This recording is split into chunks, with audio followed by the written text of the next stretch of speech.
Еден е поранешен шеф на кабинет на министер, а вториот му дале препораки поранешни политичари. Феузи Џафери и Артим Ислами се кандидатите за нов член на судски совет, тело кој унапредува и разрешува суди.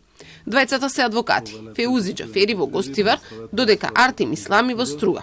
И на двајцата биографиите им се јавно објавени на сајтот на Собранието. Во биографијата на Џафери, меѓу другото, пишува дека бил и шеф на кабинет на министерот за образование и наука од 2006 до 2008 година.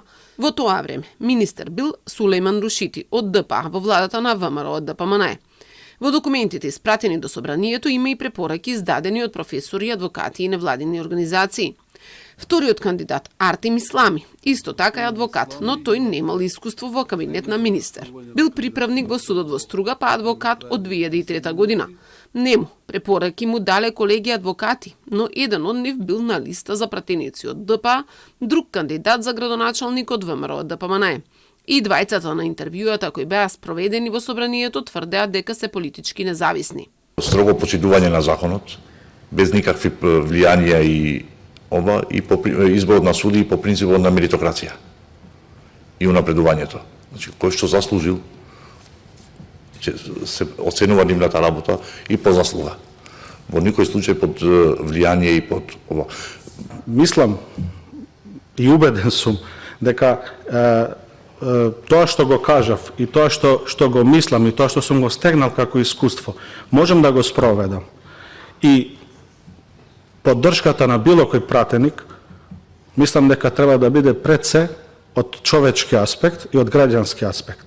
На утрешната седница на Собранието пратениците ќе треба да гласаат за еден од нив, откако од 10 темина пријавени и 7 темина кои го поминаа првиот филтер. Овие двајца се сега ставени за гласање. Предлогот го даде Комисијата за избори и именување после спроведените интервјуа. Испразнетото место е резервирано за немнозинските заедници кои се над 20% во државата, а доаѓа на предлог на пратеникот на Вреди Беким Ќоку. Ова ќе биде трет обид да се избере член на судскиот совет по истекувањето на мандатот на Селим Адеми. Во првиот обид беше пријавен полициски инспектор, а друг пак сокри дека е разрешен судија. Минатата недела судскиот совет остана без уште еден член. Половина година пред да заврши мандатот на Павлина Црвенковска и беше испразнето местото поради старосна пензија. Собранието го толкувало законот дека таа треба да замине од функцијата откако советот го прашал за мислење. Сега ќе треба да се врши избор од Собранието и за ова место.